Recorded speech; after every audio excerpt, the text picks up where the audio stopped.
This error doesn't mean we need to check the antennas or the power amplifier. It's not about measuring voltages in the RF circuit.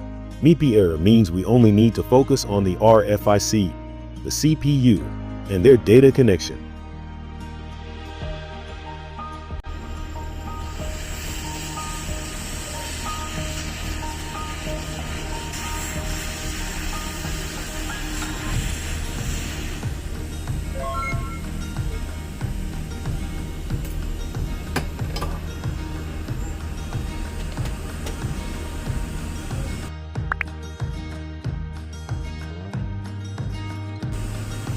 The RFIC itself is fine, but we need to remove it to check the MIPI data lines between the RF and the CPU.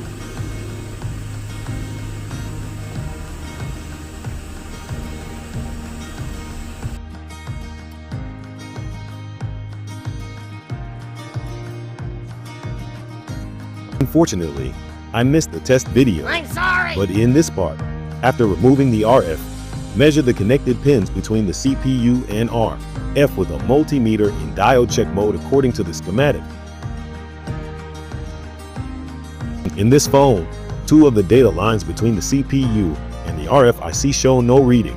That could be caused by cold solder joints under the CPU. So let's reball the CPU and check again.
And now, the antenna is back to normal.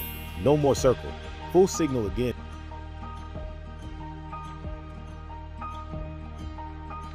And as you can see, the MIPI error is completely gone. Everything looks perfect now. That's it for this repair. If this video helped you, don't forget to leave a like, drop a comment, and subscribe for more phone repair videos. See you in the next one.